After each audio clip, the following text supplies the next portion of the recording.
नमस्कार, मेरा नाम है कार्तिकेय तिवारी। आपका स्वागत है हमारे चैनल अमित 1000 में। उम्मीद है आप और आपकी पूरी फैमिली ठीक होगी, अपना और अपनों का ख्याल रख रही होगी। कहानी शुरू करने से पहले एक छोटी सी अपील। अगर आपने अब तक चैनल को सब्सक्राइब नहीं किया है तो ज़रूर कीजिए। नोटिफिकेशन ऑन रखिए ताकि हर नई कहानी सबसे पहले आप तक पहुंचे।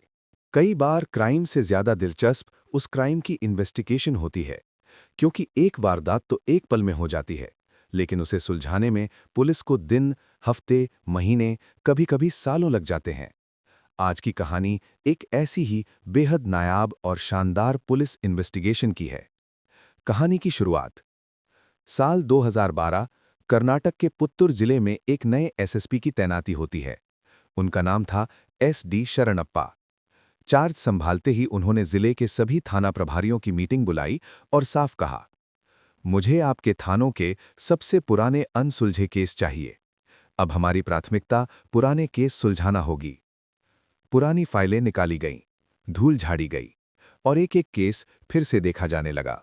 11 साल पुराना केस। इसी दौरान पुत्तूर थाने में नए इंस्पेक्टर की पोस्टिंग हुई, inspector Suresh Kumar P.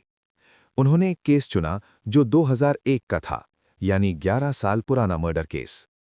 Case पढ़ते पढ़ते एक नाम बार बार सामने आया, विश्वनाथ राय।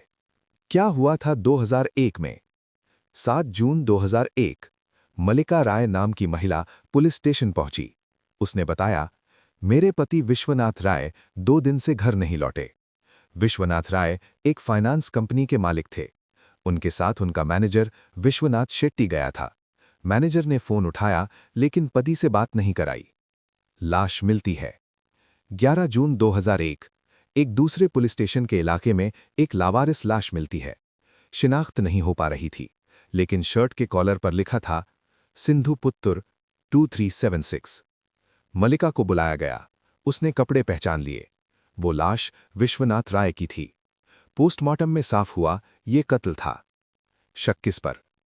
आखिरी बार विश्वनाथ राय अपने मैनेजर विश्वनाथ शेट्टी के साथ गया था, लेकिन हैरानी की बात, विश्वनाथ शेट्टी भी गायब था। पुलिस को डर हुआ, कहीं ये डबल मर्डर तो नहीं। गवाह का बयान। एक तीसरा नाम सामने आया, सुभाष चंद्रा। उसने बताया, बियर पीते वक्त बिजनेस को लेकर झगड़ा हुआ। विश्वनाथ शेट्टी ने लोहे की रॉड से विश्वनाथ राय के सिर पर वार किया। सुभाष चंद्रा गिरफ्तार हुआ, लेकिन असल कातिल अब भी फरार था। 11 साल का सन्नाटा। 2001 से 2012 तक विश्वनाथ शेट्टी का कोई सुराग नहीं। फिर आया 2012। पुरानी फाइल फिर खुली। वो 2 लाइनें जिसने सब बदल दिया। इंस्पेक्टर सुरेश कुमार फाइल पढ़ते पढ़ते एक जगह रुक गए। उन्हें अजीब लगा। विश्वनाथ शेट्टी की पत्नी सिर्फ शुरुआती महीनों में थाने आई, फिर 11 साल तक कभी नहीं आई। यहीं से इंस्पेक्टर को कुछ गड़बड़ लगी। निगरानी शुरू होती है। पता चला विश्वनाथ शेट्टी की पत्नी कोर्ट की कैंटीन चलाती है। उसका बेटा अब 17 साल का बेहतरीन क्रिकेटर। 2 कांस्टेबल गुप्त निगरानी में लगाए गए। क्रिकेट मैच और वो कॉल। एक क्रिकेट मैच के दौरान बेटे के किट बैग में 2 मोबाइल दिखे। दूसरे मोबाइल की सीडीआर निकाली गई। शुरुआत में कुछ नहीं, लेकिन फिर एक पैटर्न दिखा। हर 2 महीने में सिर्फ एक कॉल, 20 से 30 मिनट लंबी बातचीत। यही कॉल क्लू बन गई। कॉल पहुंची जंगलों तक। नंबर ट्रेस हुआ, तमिलनाडु इरोड के जंगलों के पास। वहां पूछताछ हुई। लोग बोले, ये तो राज साहब हैं, राज फाइनेंस चलाते हैं। फोटो दिखाई गई, वही था विश्वनाथ शेट्टी। गिरफ्तारी अगस्त 2014। 13 साल बाद विश्वनाथ शेट्टी गिरफ्तार। उसने कबूल किया, मैंने ही कत्ल किया। पहचान बदल ली। परिवार से हर 2 महीने में एक कॉल करता था, लेकिन उसे अंदाजा नहीं था कि क्रिकेट मैच उसका पर्दाफाश कर देगा। सजा 13 दिसंबर 2021 लोअर कोर्ट का फैसला। इतना शातिर अपराधी किसी रहम का हकदार नहीं। उम्र कैद। आज विश्वनाथ शेट्टी जेल में है। आखिरी बात, 13 साल बाद एक कातिल पकड़ा गया और वजह बनी क्रिकेट।